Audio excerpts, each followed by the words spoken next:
So I was visited by Jesus Christ for the first time in my life, for the only time that I've ever been visited by him. And this happened maybe about a week ago, and it was the most profound and life-changing experience that I've ever had. And I don't want to go into the details of the visit. I'll do that another time. But I wanted to talk about the results of being contacted, being touched by God, of feeling God's presence and his infinite scale and his infinite love, his boundless love, or even characterizing it as his boundless love doesn't make sense because it was just him. He was love. I want to say personified, but it wasn't. He was not. In the very moment that I felt his full presence, he wasn't really a person anymore. He was everything. And it really confirmed a lot of the truisms that we believe or we talk about in regards to God that we've heard all of our lives. And I was an atheist for the large majority of my own life. I'm 34 years old. I didn't even begin entertaining the idea of believing in God until my late 20s. And slowly I walked on the path of Christianity. Step by step, I came a little bit further, but my faith has always been very shaky, but that's not the case anymore. And that's a story for another day. But a lot of the true sort of axiomatic things that we always hear about God that make sense, I guess, were confirmed in such pure, simple, sort of impossible to confuse ways. Like, I could not have been. God's presence was so clear. It was such an incredibly clear truth that I couldn't confuse it. I couldn't misunderstand it. It could not be misunderstood, period. And I know that if I had heard this testimony, so to speak, before experiencing it, I would have definitely experienced a lot of doubt about the validity of it, because these experiences are subjective. It's something that I can only speak to, and you don't know what I experienced, and you don't know what my mind is like, and whether I could just take something fleeting and blow it up into what I think is a supernatural experience. All I can tell you is that it was the realest thing that I've ever experienced. And people say God is love. I've heard that my whole life. It made sense to me at some times logically when I approached the idea in my mind and thought about it, and I had to think about it. And it's funny because when I met God, when I accepted God to actually enter, how can I say this? When I made the decision to accept God, that was what happened in that moment. God is always there. That was so stunningly obvious after this occurred to me. When I made that decision, he helped me, and he gave me the guidance to make that decision, to allow him to integrate with me, essentially, for me to become one with God. It felt as if I had died. It was I knew in that moment that I experienced death, because I had reintegrated into God. Like, there was no separation between us. And I keep getting sidetracked here. And it's funny because God is love is something that I had heard, you hear that all your life. And as an atheist, I heard that it just sounded like another thing people say. And when I grew into Christianity, I first had to come to a logical decision. I first had to find a good enough argument for the fact that God exists. That was my introduction to religion, was that my life circumstances gave me no choice but to say there's no logic behind atheism. And I'm not gonna, that's not what the topic of this conversation is about, so I'm not gonna get into that. But I needed logic to believe in God. My faith was built on reason. And it's funny because God is love, yes, but God is also reason. God is logic. And the language that we speak, the language of logic, the language of thinking, I can barely say the words. The language of logic, right? The framework within which we perceive and think is God's domain. It's not a domain that God created necessarily. It is Him. So it's funny that I needed argumentation and logic and all these things, and I had to convince myself. Faith was a convincing effort. Faith was something that I had to fight for. And it's funny because now I know that you don't have to do anything. And in fact, everything that you do to seek God is actually an act of doubt. Because when you seek the Lord, this is a profound, I can't even tell you how many profound realizations came from one instant of communion with the Lord. And here's one of the real good ones, okay? When you seek God, okay, no matter what you are doing to seek God, you have already separated yourself from Him. Seeking God is separation from God. You don't have to seek what is everywhere. If you're trying to seek something that is everywhere, it's in every molecule, it penetrates through you and everything around you, through all time, through all matter, everything is within God. You don't have to seek that. That's like seeking the air that you breathe. That's like going,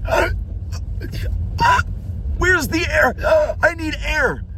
It's there. It's everywhere. It's around you. It's within you. It is you. And when I say that you are God, I do want to make clear that I am not the person that believes that, in this sort of hippy dippy thing, that we are God, like each one of us is God. I don't believe that. I do believe that there's some implications behind believing that that's sort of blasphemous. I have issues with that. I do take issue with that viewpoint. So when I say that, just know that I'm not doing the whole I took mushrooms kind of thing. I ate a bunch of magic mushrooms and I'm like, we're all God, man. We're God. We're each of us is God. I think you have to be, there's a tilt to that idea that is absolutely got this truth to it, because when we leave this place, when we leave this world, we integrate back into God. It's like there's no longer separation. And for that reason, people think we are God, and I think it's something I don't want to speak on too much because I don't have the arrogance, okay? But when I say anything that might sound like I'm saying we are God, just understand that what I'm trying to get at is, like, we are not separate from the Lord.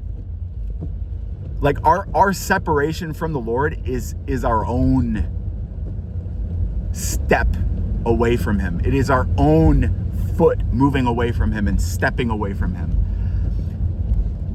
When we release resistance, when we stop resisting and seeking God, by the way, I fully believe now, is actually a form of resistance.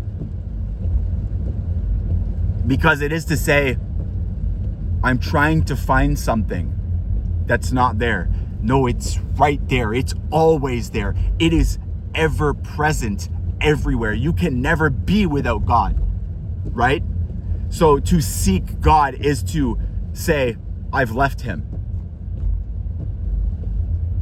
And the irony is, it is completely effortless to recommune with God. That's how it felt for me. But effortlessness, not easy for humans. Extremely hard, actually. I haven't experienced a moment of effortlessness probably in my entire life, up until I was effortless for one moment. It was, I don't know how to describe it. It's like an ego death, or I let go. I stopped grasping and gripping onto this reality. And not just this reality, but me, myself, my story, who I am, my history, my relationships. I stopped grabbing onto it so tight, and I had to let go. I had to let go to fall into him. And instantly, I was in communion. I was with him. And I didn't stay there long. But time, again, not relevant. Time didn't exist in that place. In a split second, I was crying.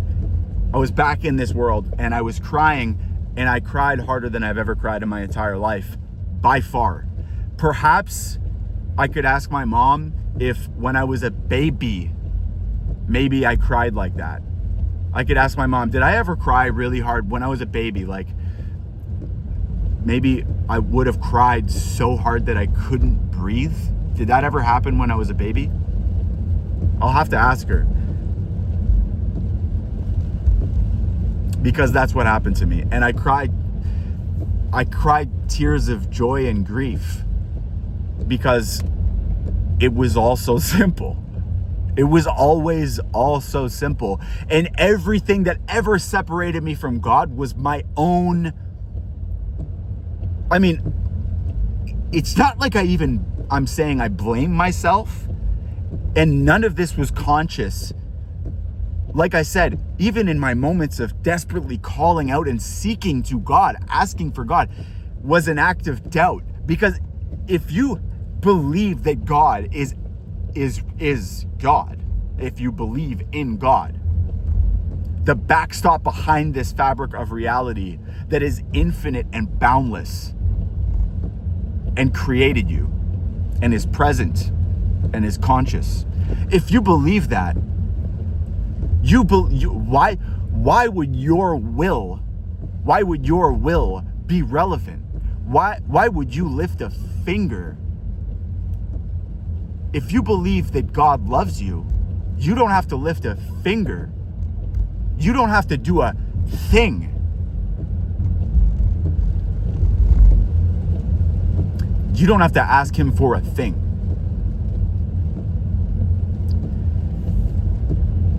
Going back, because I know I've been on a lot of tangents here, and I hope this is still a productive conversation that someone might find value in, because I know that I'm all over the place. Truisms, these axioms, these things that people say that you hear your whole life. God is love is one of them. It's easy to think about, easy to understand. But when I experienced God, it was so self-evident. It was as true as water is wet. It was truer than that. It's truer than anything ever. It's so crazy how obvious it is in retrospect only. Something that I questioned my entire life, that I could only accept through logical premises, through some kind of argumentation, through some type of thinking, that I had to think about it. Oh, well, is God love? Well, if we're here and this experience has value and our souls are meant to grow, then, you know, maybe all of it is justified regardless of how much pain that life has in it, which it does. But if this is all justified, if God loves us, and if creation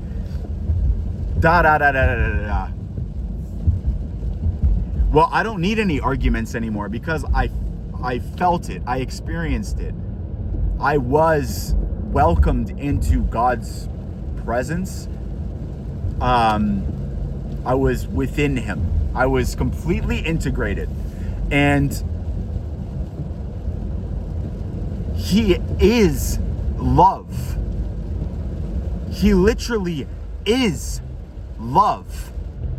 And our experience, our human experience of love, and this is one of the craziest things about it, is our experience of love between humans, it has limitations because we are finite. We are not God. We are not infinite like God is.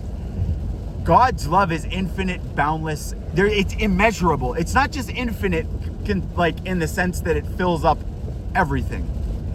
It's immeasurable. There is no. It's like,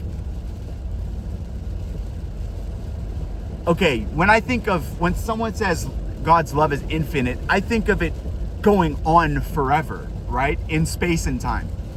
But it's also immeasurable in the sense that in one point in space and time, it doesn't just like it can never saturate that moment or that cubit of space and time. It is so strong. It is so powerful. Its power is boundless. Its power is infinite.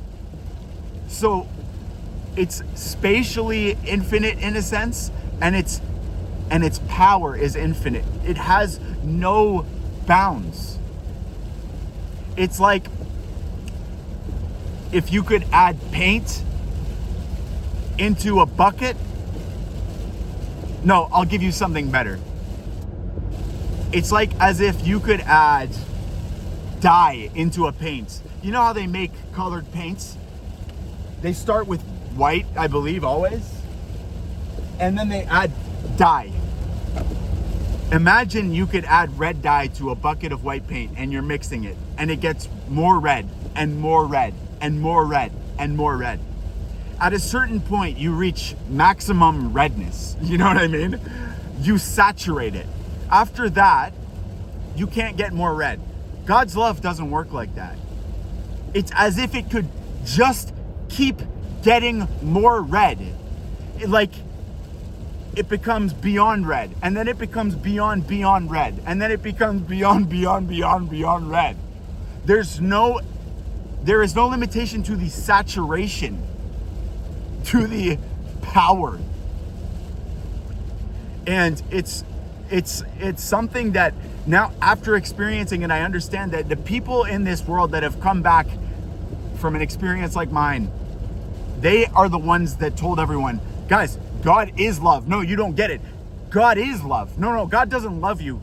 God is love. So these truisms, no, of course, they came from people who experienced something similar to what I experienced now.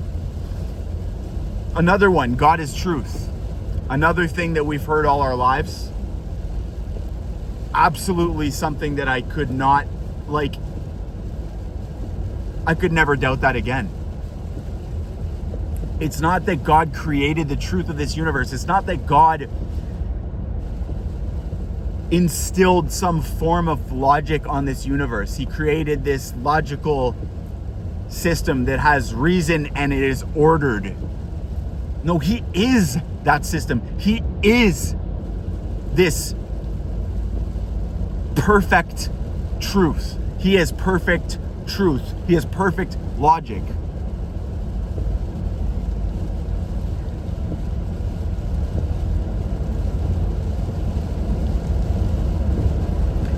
So,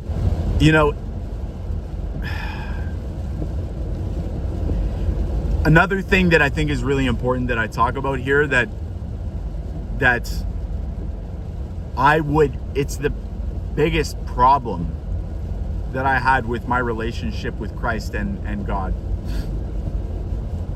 is I thought that I could find him through seeking, through trying to grasp. It's like trying to grab air. Do you understand? And I'm straining my muscles in my hand and I'm trying to grab the air. My interactions in my relationship with God was that. It was me trying to grab him. And he had to literally he had to come to me in front of me. He had to present himself to me and say, no, just accept me. That's not what he said. I'll go into the story another time if anybody cares to watch these videos. I will continue and I'll tell the full story, which is, it's unbelievably profound. I could not have the greatest artist, the greatest playwright, the greatest author could not create such an incredibly vivid, perfect experience to give me, a human, this limited creature, a perfect perspective into God's way, into his heart, into the logic, into his truth. But again, that's for another day. I think it's important to understand that as we seek God, we betray our separation from him. And I'm trying to be careful here because, of course, like in life, you need to seek God in a sense. But what I really want to get across here is that the most obvious and just blatant thing that came out from this experience is that my only moment, the only moment that I have experienced that was fully integrated with God was the one that I stopped resisting him, that I simply accepted him. And that's not as easy as you think. I actually went through years of emotional preparation for that moment alone. I was not prepared for that moment and it broke me. I just want to be clear here. When I left that moment, it broke me. Like, you think you're ready for revelation? You think you're ready? You think that the thing you want the most is to experience God. But experiencing God changes everything. It takes something away from you that your ego is deeply attached to. And that is what happened to me. And the grief that I felt and still feel from that experience is such an immense, like, I was about to say weight, but it's weightless. It's not a weight. It's not like a burden. It's actually an incredible relief. Grief is a process, and it's an opportunity to provide. It's an emotional process that gives you relief. Grief is a gift from God. Thank God for grief, right? Grief is not like shame, right? Where it's like a fucking weight tied around you, a straitjacket. Grief is not like that. Grief is a process, and it's a positive thing. But the amount of grief that I felt upon coming back was something that emotionally I have never, ever been prepared to handle. And the grief was for the 34 years that I spent apart from God.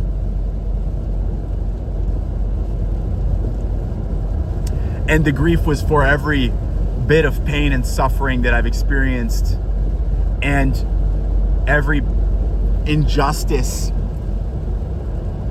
And yes, the grief was such a profound thing. It's like, how tragic that I spent the first half of my life. I mean, all of my life at this point in time. Let's hope that I make it to double this age. That I spent all that time in separation from God, and that I had never truly experienced His presence due to a strict integration into this sort of ego, this sort of this storyline that is very rigid and lacks depth and spirituality, into a family that had extreme toxicity and, terrible issues to deal with. And once you experience God's love, here's another truism that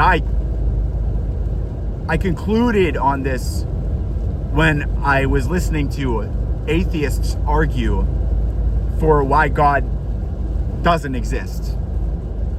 They're fucking clowns, bro. Atheists are such clowns. It's actually fucking laughable and sad.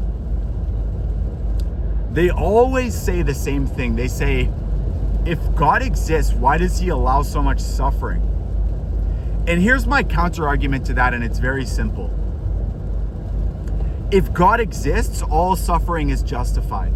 Period. End of sentence. That's it. And as an atheist, how do you argue with that? You go, oh, well then, I don't like God. Well, then God is mean. Well, God, if you're accepting the terms of the argument, that God is all powerful, He is infinite, He is everything beyond this plane of existence, then you don't have any legs to stand on. You're arguing with God. You think He's a bad guy? He thinks maybe you're a bad guy. and who's right? The creator of the universe or His creation? Like, just logically speaking, in a thought experiment. If God exists, any rule, anything that He does is justified. And I'll tell you why. But first of all, even if God was wrathful and vengeful and mean, which He's not, He's the exact opposite. He's everything that is not that. But even if He was, it would still be justified. It's justified simply because He is all powerful. He's the creator. He doesn't live by some kind of liberal mindset, 21st century postmodern ideals. He's God. You think He's a meanie? Okay, He's still God. That justifies everything. His power justifies everything. But I'll take it a step further. God isn't mean. So I'll tell you the actual reason, which there's no point in telling atheists this. But I'll tell you the actual reason that all suffering is justified. And it's something I could tell you this logically before. Now I can tell you it soundly. Now I can tell you it with absolute conviction because I met Him.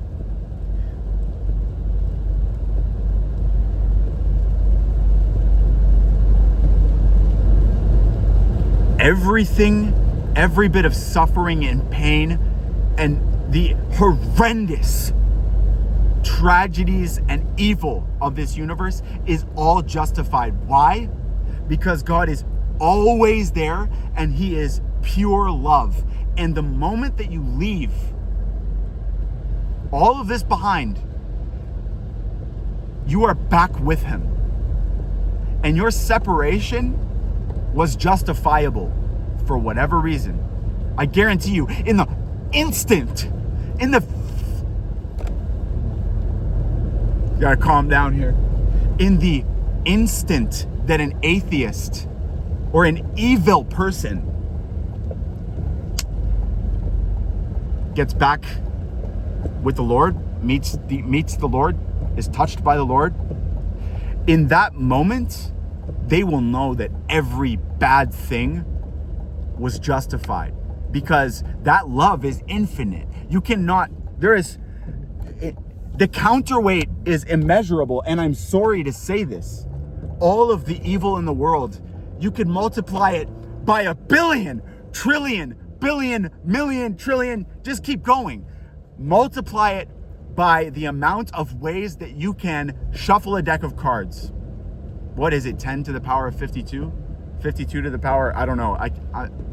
You know what I'm talking about. It's an immeasurable number. Seems immeasurable, right? Compare that to God's love. Compare that to God's love. All of the evil ever done ever in history. Multiply it by a number that's unfathomably large. Put it next to God's love. It is nothing. Nothing. Nothing. It is so small. And that's something I never could have understood until he showed me.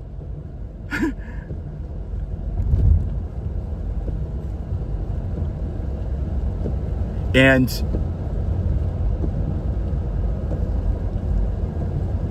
it's like all of these things that I had to tell myself were true. About God, about the world. God showed me that you don't even have to tell yourself, you don't have to make some kind of, they're self-evident, these things. God is truth, God is love. In God, all things are justified. All creation is created from love. All of these things are so obvious. Oh my God, they are so obvious. They are so presently obvious, and God is everywhere at all times, and he is simply waiting to be accepted. And the human experience is peculiar, and I am not suggesting that it is easy to integrate and meet God. I feel extremely lucky.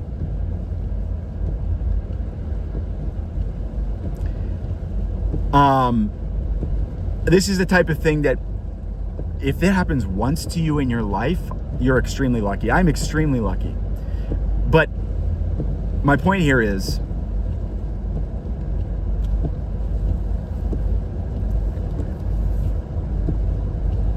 that God is like the sword in the stone, okay? Who is it? There's a king or there's a story about the guy who has to pull the sword under the stone. I can't remember what his name is. But the basic point of the story, you know it, is everyone tries to pull out the sword from the stone with all of their might, with all of their strength. And the one who finally pulled out the stone, he did it effortlessly. He didn't have to try. And I think that being with God is like pulling that sword from the stone.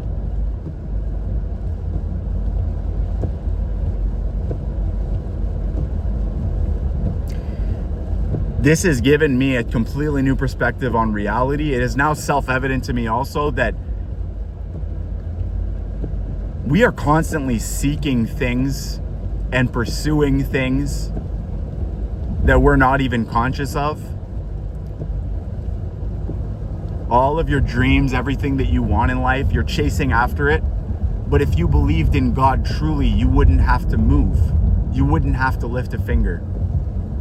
If you believed in God truly, you would understand that seeking anything is foolish. Because God's plan is God's plan. He is the decision maker. And if you believe that you deserve something, why ask for it? Why run for it? Why chase for it?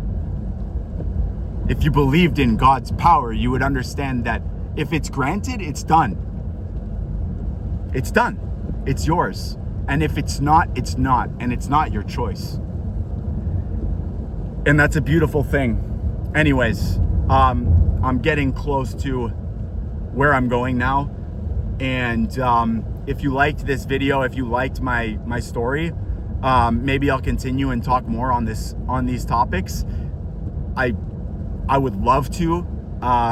So yeah, please just leave a comment if you have anything to say, because I'd love the opportunity to continue kind of talking about these things, especially when it's a conversation and it's not just me yapping at a camera alone. So yes, thank you so much for listening.